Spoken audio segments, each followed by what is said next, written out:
my dad would just blast all the old guys like the Everly Brothers, the Four Seasons, the Beatles.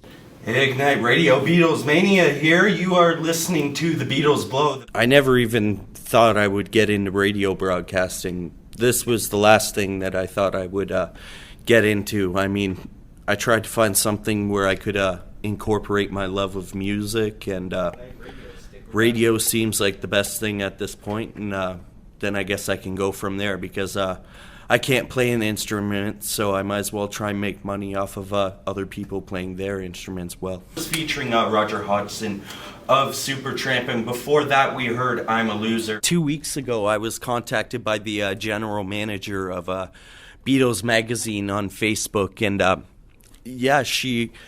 she's been sharing all my information on Beatles Magazine's pages. Over 60 or 76,000 likes on their page for this page alone. So they shared my information, and within 2 hours, the first day, I ended up getting 10 new likes on my Beatlesmania page, and those are organic likes.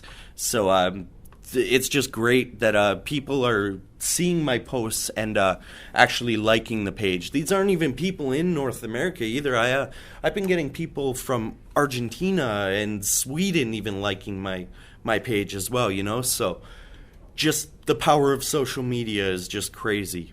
You're not going to just have the regular old studio cuts when it comes to Beatlesmania. I like to play the anthology cuts, all the studio outtakes, live at the BBC, the things that you won't hear on the radio. And I like to play rare interviews and things as well, and try to relate them to some sort of theme for each show. We have some Bob Dylan coming up, and an interview with the Beatles on Bob Dylan and his influence on the band. It's really like a puzzle. I mean, you have to try and make sure all the songs fit and they flow into each other, really, because you can't just throw tracks on there, because it just doesn't work unless you actually listen to the tunes and make sure that they have a good flow with them. It's Beatles 1, obviously. That was when I first got into them. It was the rock and roll and that, because most of that album is a lot of their earlier songs. There are some of their later psychedelic songs, but then I moved into the Magical Mystery Tour. That's probably my favorite Beatles album of all time.